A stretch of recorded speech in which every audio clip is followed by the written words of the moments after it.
Es necesario que se dé a conocer el mensaje que existe una nueva derecha, porque los discursos oficiales, oficialistas de las izquierdas, incluyendo por supuesto la del presidente López Obrador, siempre están hablando de una derecha que en este momento ya no tiene la vigencia como la está teniendo nuestra nueva derecha que está en construcción, pero con más fuerza. La vieja derecha era una derecha que se hincaba ante el mercado, era una derecha belicista, era una derecha globalista, era una derecha más bien liberal, por no decir liber progresista. Entonces, nosotros en la nueva derecha hemos decidido marcar un nuevo rumbo en donde los que estamos en este movimiento ponemos por delante de todo los valores, los principios, no el mercado ni el dinero.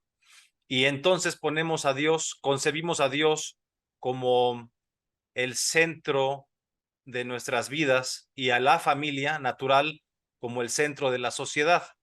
Además de esto, somos una derecha popular, no una derecha elitista, somos una derecha que está con la gente y es para la gente, pero que queremos que nuestras creencias religiosas sí se vean reflejadas, que son las tradicionales, son las que llevan 2000 años, sí se vean reflejadas en las políticas públicas, en las leyes, en las universidades, en todas las instituciones, porque esto no está sucediendo hoy en día. Y, por ejemplo, cuando pensamos en las universidades públicas, automáticamente tenemos la idea de que son de izquierda, y esto es algo totalmente absurdo y nos tenemos que oponer a ello porque, por ejemplo, en México, pero también en todo el continente, el porcentaje de cristianos, o sea, de católicos y de protestantes en general, es cercano al 90%. Entonces, con una población así, en México es 77% de católicos y 11% de protestantes, son 88%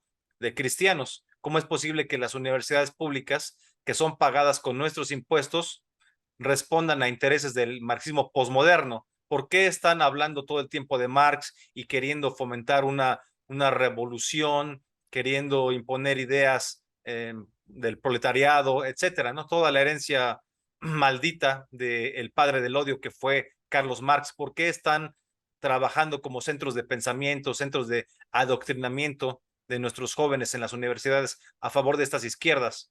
¿Quién les dio esta autorización, este permiso? Lo que pasa es que se han ido enquistando ahí estos grupos de izquierda, pero las universidades públicas no tienen por qué ser de izquierda en lo más mínimo. Al contrario, si son un reflejo de la sociedad que les da dinero, que las mantiene, como la mexicana en este caso, pues tienen que promover los mismos valores que son los que tiene la idiosincrasia mexicana, no los contrarios, porque no se puede ser al mismo tiempo católico, o sea, de veras, y marxista, porque Marx, además de que era un ateo, era un ferviente anticristiano.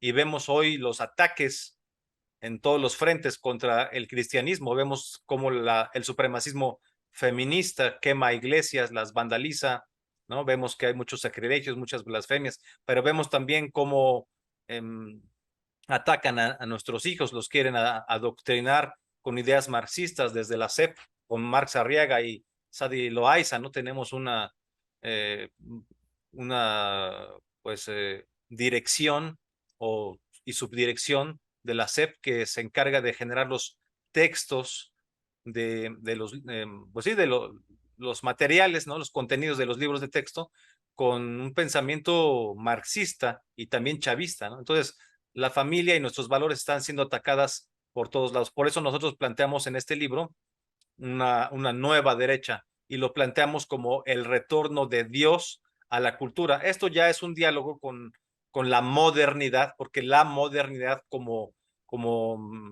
época, digamos, como pensamiento, que va de la mano de la Ilustración y va de la mano de la Revolución Francesa de 1789, plantea eliminar a Dios de la vida cotidiana, de la vida pública. Y nosotros planteamos el retorno de Dios y del cristianismo a todas nuestras instituciones, una nueva evangelización. La vieja derecha era una, vamos a pensar en George Bush padre, no el hijo, no el junior, no el baby Bush.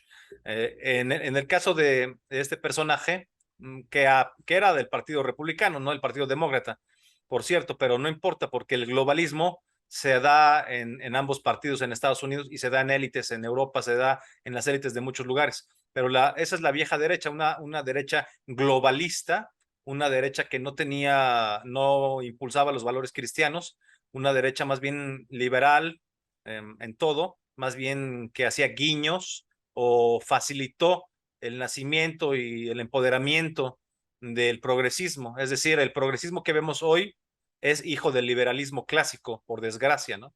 Entonces, esa es la vieja derecha. Además, era una derecha belicosa que emprendía guerras todo el tiempo, le gustaba mucho el dinero, hincada ante el mercado, hincada ante el dinero, y no ponía por delante los valores. Esa es la vieja derecha, la que queremos jubilar. ¿Todavía existe por ahí? Claro que sí. El PAN no ha cambiado ni un ápice en cuanto a su doctrina.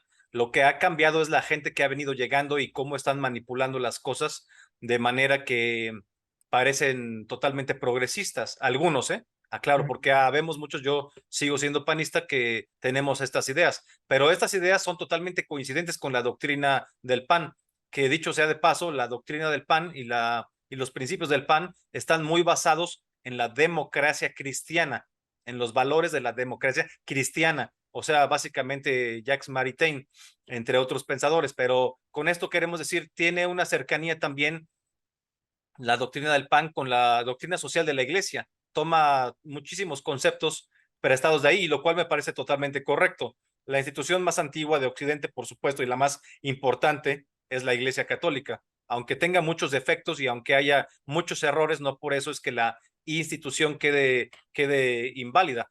Nosotros lo que queremos hacer con la nueva derecha en México, que es lo que me estás preguntando, es insistir en construir un movimiento social popular, popular, no elitista, que no sea globalista, que defienda 7 puntos, 7 puntos de la agenda conservadora, y voy a decir cuáles son, si me permites también, como lo dije en el CIPAC y lo dije en el Congreso de la Iberosfera Monterrey, que comentas. Mira, los 7 puntos son los siguientes: la defensa de la fe, o sea, de la libertad religiosa, la defensa de la vida desde la concepción, la defensa de la familia natural, la defensa de la propiedad privada, que es muy importante y está en riesgo en muchos lugares de Hispanoamérica, pero también en México, la defensa de la patria, la defensa de las libertades y la defensa de los derechos universales. Son 7 puntos que hemos puesto sobre la mesa en estos foros tan importantes. El CIPAC pues es el evento conservador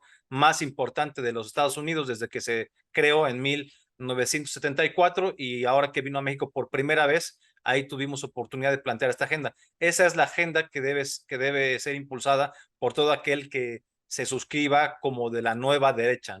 Pues el PAN no ha cambiado, como comentaba hace un momento, no ha cambiado sus principios, no ha cambiado sus valores, no ha habido una reforma a los estatutos que modifique también eso. Es decir, no se puede considerar que el PAN sea un partido ni progresista, ni de izquierda, ni de centro izquierda. Cuando dicen que son humanistas, pues está bien, eso es correcto, pero este humanismo se basa en la democracia cristiana. Hasta ahí vamos bien. Creo que hay algunos allí que no lo han entendido y la plataforma no puede cambiar. En términos concretos, el PAN tiene que seguir defendiendo el derecho a la vida desde la concepción y tiene que pues, defender el derecho de los papás a educar, a formar a sus hijos muy por encima del Estado, ¿no? En fin, y por supuesto defender la propiedad privada, la libertad económica también. Creo que esto no va a cambiar, ¿no? Pero sí tiene el PAN que hacer espacios para personas de la nueva derecha que quisieran participar, y que es importante que participen. Si no, pues sí quedaría abierta la posibilidad de que muchos quisieran formar un nuevo partido, pero esto se puede hacer hasta un año después de las elecciones, así que esto se tendría que ver en todo caso hasta 2025, no antes, ¿no?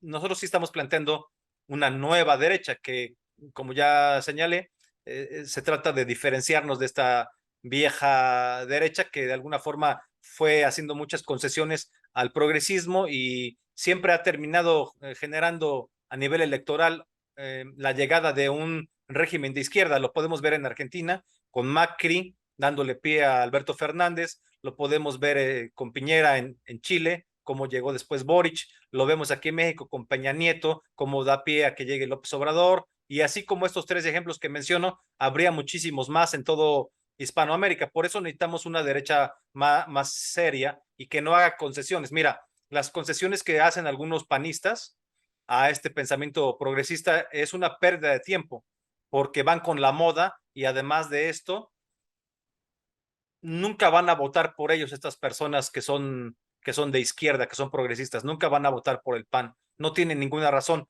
Y estamos descuidando a la gente tradicional del PAN que tiene valores, somos gente básicamente católica, cristianos, que tenemos estos valores bien firmes, creemos en la familia, creemos en Dios, creemos en la libertad económica, creemos en la propiedad privada, etcétera, y no vamos a renunciar a estas cosas por las modas, por el pensamiento hegemónico progresista, por el supremacismo progresista que impone esta hegemonía cultural que es, que es parte del globalismo, ¿no? La bandera del falso arco iris. ¿Por qué digo falso? Porque el verdadero arco iris tiene 7 colores, no 6, como esta bandera, y además significa un pacto con Dios, así lo dice la Biblia en Génesis. En cambio, este arco iris no representa realmente ninguna diversidad sexual, porque ¿cuál de los colores? Habrá que preguntarles cuál de sus colores representa la heterosexualidad, porque hablan de, inclusive la ONU habla de más de 130 géneros, pero ¿dónde queda la heterosexualidad?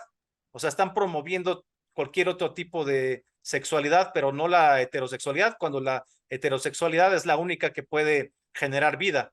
Entonces, la idea es despoblar a los países, la idea es imponer una agenda maltusiana. O sea, están siendo los tontos útiles, todos estos del supremacismo progresista, de la nueva hegemonía china, de la hegemonía del Partido Comunista de China, que le interesa controlarnos y para eso nos quiere hincados y para eso nos atacan desde muchos frentes para destruir nuestra cultura.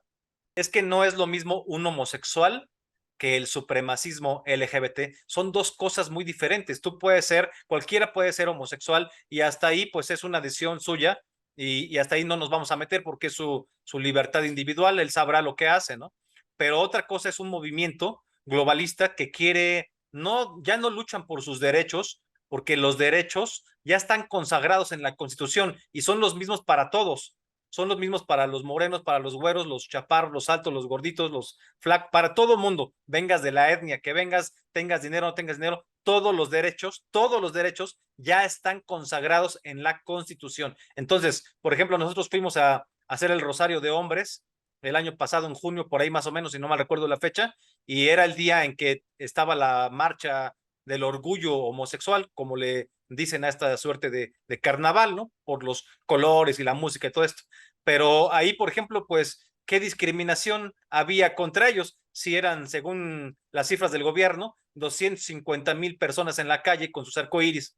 Entonces, nosotros éramos un grupo, pues, pequeño de quizás 200 personas nada más o menos afuera de la catedral, rezando nuestro rosario, básicamente el rosario para hombres, ¿no?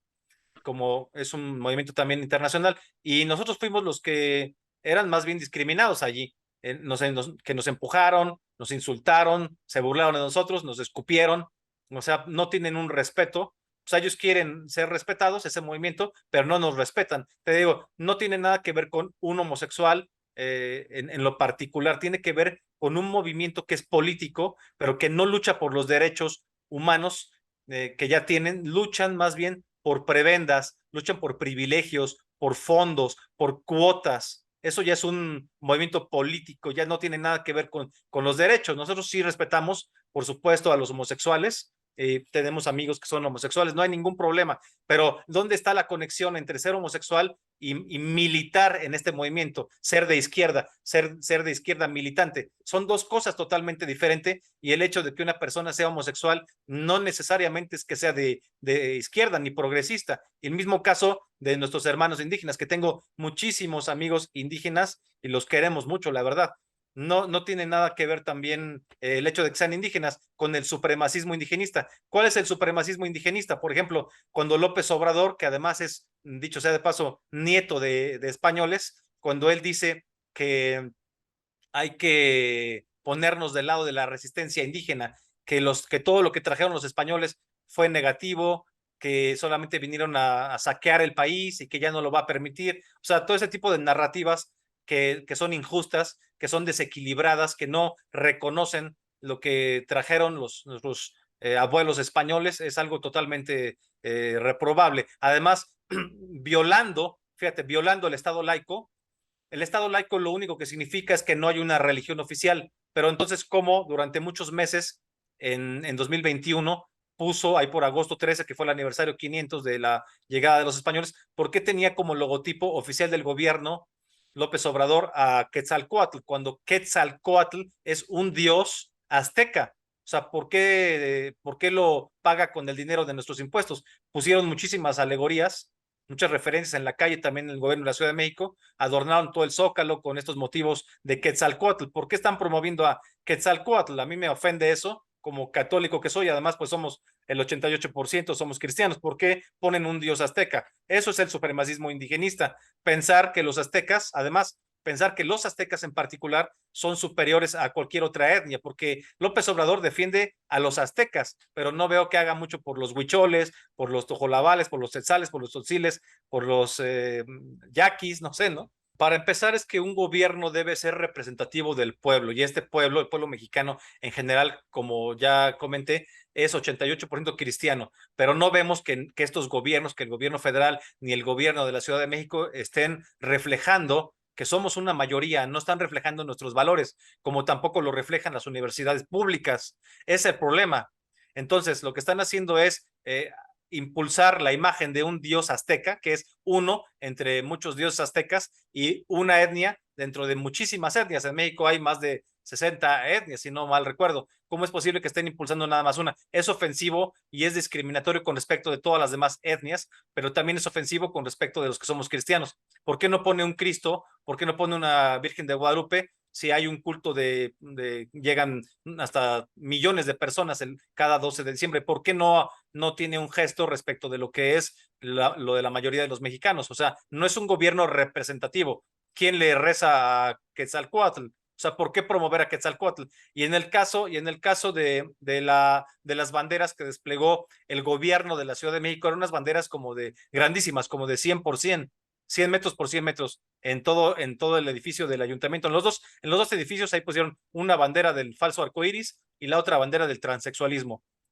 Con nuestro dinero, porque no lo hacen con el dinero de la chequera de Sheinbaum, lo hacen con nuestro dinero, el dinero de los contribuyentes, que somos católicos y que no suscribimos esas ideas. ¿Por qué están usando nuestro dinero para promover esto? Eso es a lo que yo le llamo supremacismo, la idea de que eso debe ir por encima de lo demás. Eso sí es discriminatorio, porque no representa lo que realmente es la esencia, la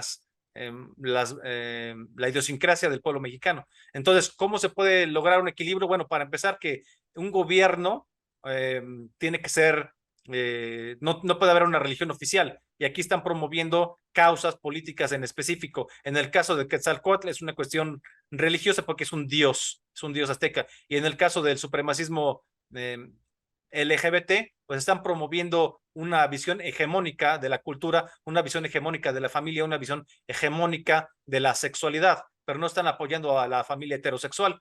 ¿Por qué no? Si en México también hay una mayoría de familias heterosexuales, ¿por qué apoyar únicamente a las familias homosexuales o transexuales? O sea, no, hay una gran contradicción.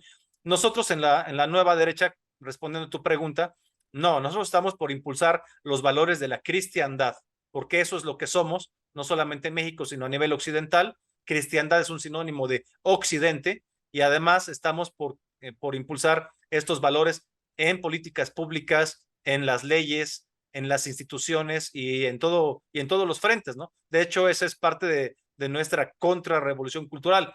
Queremos, digamos, regresar las cosas a un orden natural como debe ser. Y quiero decir una cosa muy importante: el conservadurismo, no importa los miles de calificativos y denotaciones que haga López Obrador respecto a ese término, el conservadurismo no es una ideología más. O sea, el conservadurismo no es una ideología. El conservadurismo es estar libre de toda ideología.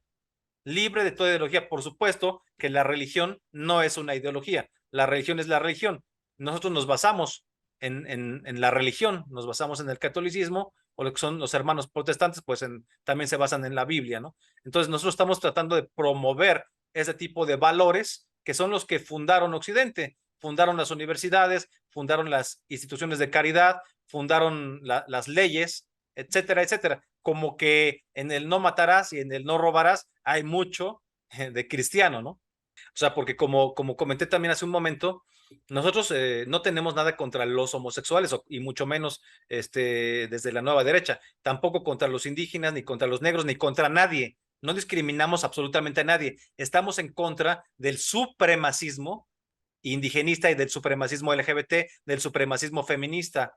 Esos son supremacismos, o sea, son movimientos políticos que quieren imponer sus valores por encima de los valores existentes, quieren imponer una agenda, pero son minorías y muy rabiosas. Por ejemplo, el supremacismo feminista es el que destruye las iglesias, o sea, son totalmente irrespetuosas estas personas que van y vandalizan, que se meten a los altares, y no solamente en México, lo han hecho en Chile, en Argentina, en España, en Canadá, en Estados Unidos, blasfeman, hieren, en Francia han decapitado personas, en Nicaragua vemos a Daniel Ortega, un tipo de izquierdas, ¿no? Un dictador de izquierda persiguiendo a la Iglesia Católica, metiendo a la cárcel a los católicos. Ha habido más de 300 asesinatos desde las protestas del 2019. En fin, o sea, vemos una persecución contra el catolicismo, contra el cristianismo, y pues no podemos aceptarlo, no nos podemos quedar con los brazos cruzados. Hay que decir que nosotros tenemos también una gran experiencia, una gran lección mexicana, que es la guerra cristera. Nosotros somos los nuevos cristeros. Yo fundé el Ejército Cristero Internacional, que hay que aclarar, es pacífico, tiene 5 características, es pacífico, es internacional. ¿Por qué es internacional? Hace 100 años en la guerra cristera pues era únicamente mexicano porque respondía a un Plutarco Elías Calles, que era un asesino de católicos. Ahora vemos persecución contra los católicos y los cristianos en todo Occidente. Hay una multiplicación de Plutarco Elías Calles en todos lados. Por eso somos internacionales. Tenemos gente con nosotros de más de 15, 16 países. Es un movimiento también que es una contrarrevolución cultural, es un movimiento donde hay ecumenismo, o sea, trabajamos juntos católicos con protestantes, y por último el mando es laico, no hay mandos de ninguna iglesia aquí, no hay sacerdotes ni pastores que estén al frente del ejército cristiano. Entonces esa también es una respuesta cultural, por eso digo que es una contrarrevolución cultural, es una respuesta cultural frente a este intento de estos supremacismos de izquierda, de estas nuevas izquierdas, por acabar con la cultura tradicional, que no sirve de nada que le estén comprando, que estén coqueteando con el progresismo, porque la gente progresista jamás va a votar por el PAN, odian al PAN. Entonces nosotros pues tenemos un origen en el PAN, tenemos una doctrina que respetar. Simplemente mi mensaje sería para todos los jóvenes panistas pues que honren la doctrina que es tradicional en el PAN, la doctrina que está en el PAN, que el respeto a la vida desde la concepción, ser providas, el respeto a la familia, el respeto a los valores cristianos. Bueno, claro que también respetamos a los ateos, respetamos a los agnósticos, respetamos a todo el mundo, pero hay que ver que queremos impulsar en todas las instituciones estos valores cristianos, que no tendría por qué sorprenderle a nadie. No se trata de imponerle a nadie nada, a nadie nada, es simplemente una invitación a que recordemos aquello que nos fundó como civilización. Por ejemplo, vamos a suponer un ateo, pues como quiera un ateo, no por ser ateo ya va a matar, ya va a robar.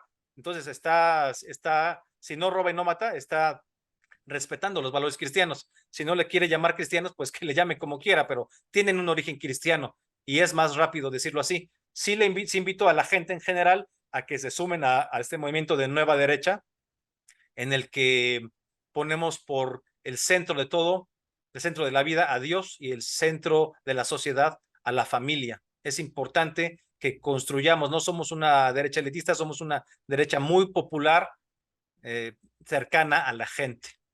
En el Bajío hay muchísimos panistas que están de acuerdo con nuestras ideas, que te voy a decir, en nada contradicen la doctrina del PAN. Todo lo que yo estoy diciendo aquí, en nada, absolutamente en nada, contradice a la doctrina y los principios del PAN. Todos los 7 puntos de la agenda de la nueva derecha, los 7 puntos de esta agenda conservadora, son 7 puntos que todo el tiempo defiende el PAN, que tiene que defender el PAN. Lo malo, te digo, que han entrado personas que han coqueteado demasiado con el progresismo y con, bueno, sí, con el feminismo, por ejemplo, ¿no? Para buscar privilegios, cuotas, ¿no? No se puede, en el PAN no deberíamos tener esta perspectiva de género, o sea, de mujeres, porque tenemos que tener una perspectiva de familia. La familia está por encima de todo. No hay que estarla dividiendo. Es una estrategia de la izquierda estar dividiendo a la familia en viejitos, en que los niños, la madre soltera, el no sé qué. No hay apoyos, por ejemplo, del gobierno a una familia natural, papá, mamá, hijos. O sea, parece que están en contra. Yo conozco, por ejemplo, madres solteras que me dicen, yo no me voy a volver a casar porque entonces perdería el cheque que recibo por ser madre soltera. Imagínate nada más. Y esto te lo dicen no nada más en México, sino en otros lados. O sea, hay un fomento con este mega asistencialismo del socialismo blando de López Obrador. Hay un fomento a todo aquello que no es una familia natural. ¿Por qué no apoyan a la familia natural si todo el tiempo la gente, todo el tiempo en todos los partidos la reconocen como el núcleo fundamental, ¿no? De la sociedad. El PAN debe de honrar sus principios y valores que parten de la democracia cristiana. Ahora bien, dentro del PAN hay gente que es heredera del pensamiento cristiano, pues claro que sí, Y muchísimo, no, ¿no? y no están peleados. O sea, Nosotros, lo que yo estoy proponiendo es un movimiento, digamos, neocristero. Somos cristeros, pero no vamos a tomar las armas. Somos diferentes, las circunstancias son diferentes de hace 100 años. Por eso digo que tenemos 5 características, que somos pacíficos, que somos internacionales, que somos ecuménicos, que somos una contrarrevolución cultural y que los mandos son laicos. Son esas 5 características en el ejército cristero internacional. Obviamente hay panistas, pero no todos los panistas están militando dentro de este movimiento que estamos construyendo y no todos los panistas son tampoco de nueva derecha, ¿no? Viva Cristo Rey, mira, viva Cristo Rey es un grito que refrenda la presencia de Dios en todos los frentes donde debe estar, incluyendo la Cámara de Diputados. También ahí debe estar Dios. ¿Por qué no podemos hablar de Dios si somos católicos en un 88%? ¿Por qué Dios? Ese es justamente el título de mi libro, el regreso, el retorno de Dios a la cultura es lo que estamos haciendo. Ese grito de Viva Cristo Rey en la Cámara de Diputados es parte de ese retorno de Dios. Dios tiene que estar en las instituciones, incluyendo la Cámara de Diputados. ¿Por qué no? Porque lo dicen algunos que se oponen a que no podemos gritar eso. Claro que sí podemos, porque el Estado laico lo permite. No es una religión oficial y yo no soy funcionario, así que yo perfectamente, también los funcionarios tienen una libertad religiosa que es un derecho humano. Solamente lo que no se puede es que el Estado, como conjunto de instituciones, impulse una religión oficial. Pero cada funcionario puede defender sus ideas personales, sus ideas, sus creencias, no hay ningún problema. Claro, no podemos tener militantes tibios, no vamos a llegar a ningún lado. Estamos siendo atacados ferozmente por las izquierdas a nivel internacional y lo que tenemos es que tenemos que poder construir un movimiento de gente valiente, de guerreros cristeros, de soldados de Dios, no solamente ser ciudadanos, que ya es algo importante, sino que dar varios pasos más y convertirnos en soldados de Cristo. Sí, bueno, les pediría que me puedan buscar a través de mis redes sociales, me puedan escribir, está en mi Twitter o me puedan escribir por Facebook, me puedan escribir por algún medio y se los hacemos llegar porque los estamos apenas distribuyendo. No están en las librerías, tenemos una cadena de distribución específica que sirve para financiar también nuestro movimiento. Sí, les agradezco que a ustedes como medio, a ti en lo particular, esta entrevista, este espacio, a toda la gente que nos hace favor de vernos y escucharnos y que les pido que sí puedan interesarse en estos temas y si pueden compren el libro. Muchas gracias, gracias a ti y que viva Cristo Rey.